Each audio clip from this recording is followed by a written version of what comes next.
I congratulate everybody on this occasion of the 45th year after we started the resistance at Kabamba.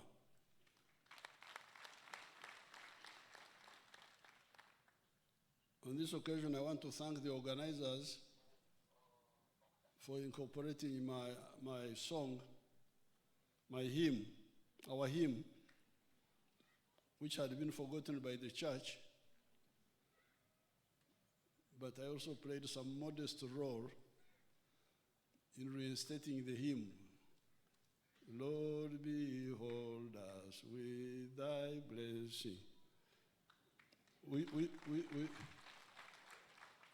We used to sing it at Mbara High School from 1959 when I went there. But when we came back from fighting, it disappeared, had disappeared from you people. So I insisted and they dug it up. I don't know where they got it. There are two of them would sing this one at the beginning of term, and then the other one, Lord dismiss us, at the end of term.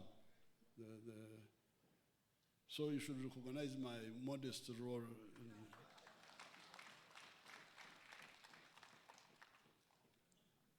In our Thanksgiving here, the other day we were at Koloro with our daughter who is a priest, and I said that if I had time, I may have to start my own church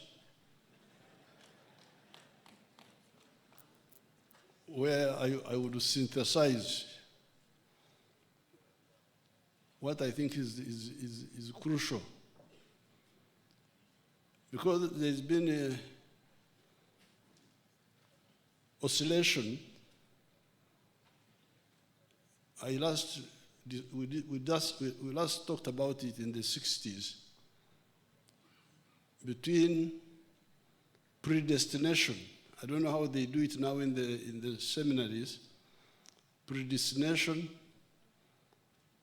and man's mandate in the book of Genesis, where God said, establish dominion over nature and multiply and fill the earth. It seems sometimes people put emphasis on miracles. Even if you don't work, miracles will happen.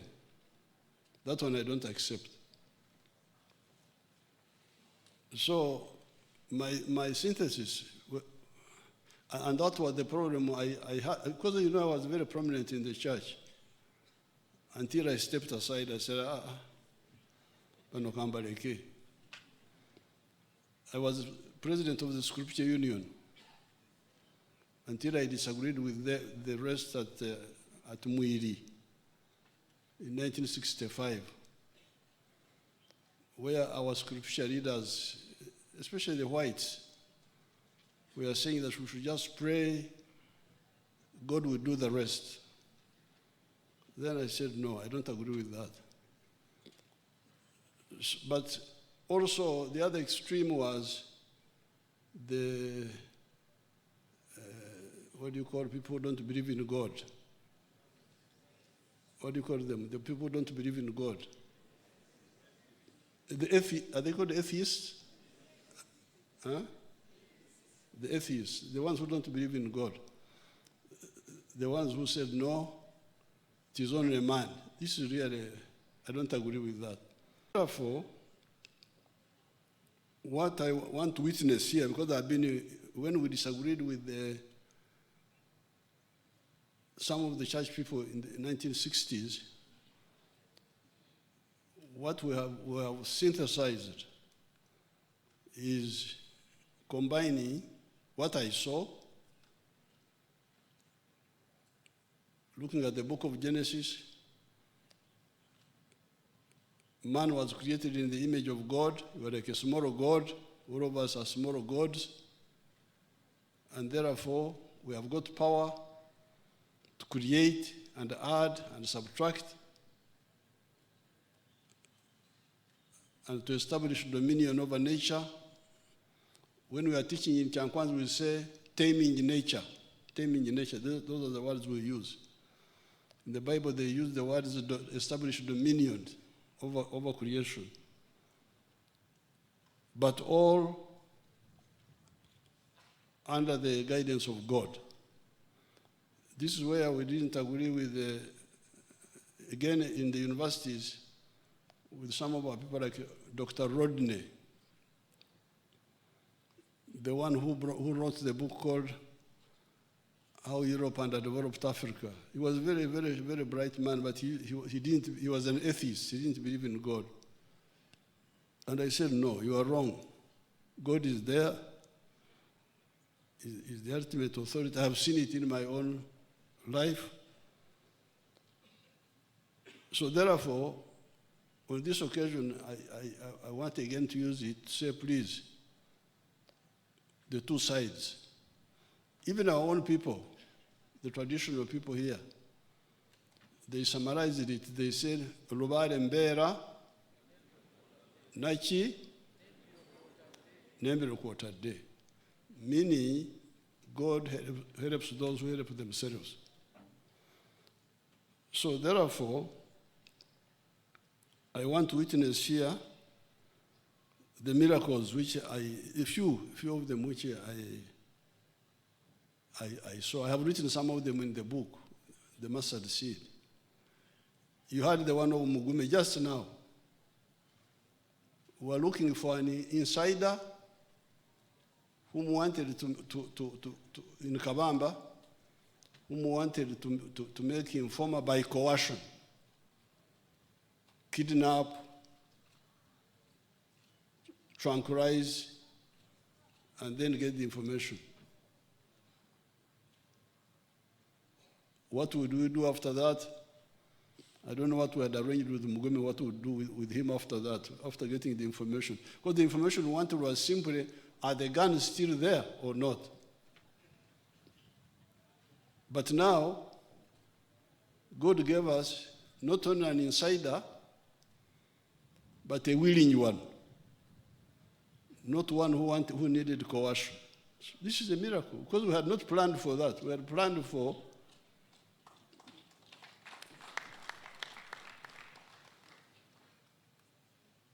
then many years ago, 1965, 66, some of them are really miracles. You can see that this is a miracle. My father had separated some cows for me with my mother, Okshorora. Give me my cows. These are yours with your mother. And I took my cows to Rushozi.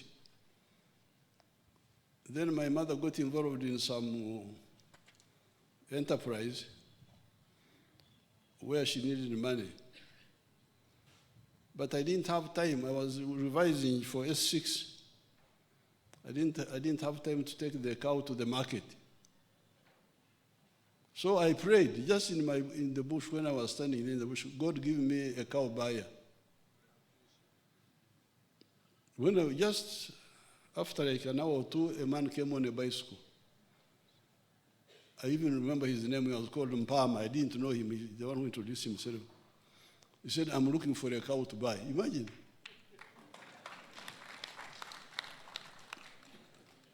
So I said, you people who don't believe in God, be careful. Then you come to Kabamba. We attacked Kabamba first time, which we are celebrating here, on the 6th of February 1981. The operation did not fully succeed. We overran the barracks, but we could not get into the armory because a Tanzanian corporal, when he had to win a fire at the quarter guard, the Tanzanian corporal rushed into the underground armory with an LMG, and he couldn't allow us to go into. So we had to collect the few guns which were in the houses and so on, and the vehicles, 8 vehicles, I think, or more, and we drove off But we never got the big guns, the many guns which were inside. There were like 2,000 that time. We didn't get them. But we were very disappointed. Oh, we have not got the guns. But literally, do we know that it is God who did not want us to take those guns that time? Because at that time, even after, here we were only 41 with 27 guns. Now, after the guns we got from the houses and the offices and the people who joined us, by the time we arrived in Chivoga, in the night at 2 a.m. on 7th now, according to the Europeans, 7th. Europeans are funny, they say night is morning. 1 a.m., which is Sawam Samvu, they say it is 1 a.m. But it is Sawam Samvu, what's wrong with you? But anyway, that's the European way, they say 1 a.m. We arrived in Chivoga at 2 a.m., which would be Sawam Nana Gwechiro of the 6th. And then we camped somewhere nearby. And then we started organizing, recruiting. Then on the 9th, the Tanzanians attacked us. And that, on the 7th, I organized the first sections, 4 of them, in Budimbo, where we camped. I organized the 4 sections of 12 people each one armed. Section 1, Sam Magara. Section 2, Er Tumwine. Section 3, Hannington Mugabi. Section 4, Jack Mchunguzi. And I had my small, a few guns, like 5 or so, with me for the chairman of the High Command, with my small escort.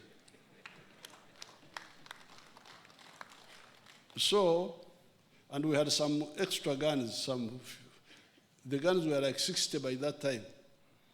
But on the 9th, because we were few, the Tanzanians attacked us. And we had now to abandon the vehicles, abandon the few guns we had, and we had to scatter now. So you can imagine, if we had captured those guns, the Tanzanians would have recaptured them on the 9th, because we didn't have manpower to hold them. So the failure was after the plan of God. Then this one I came to understand later. Oh, God didn't want us to take those guns at that time because we had no people to hold them. And even if we had buried them or what, you never know, they could have been recaptured.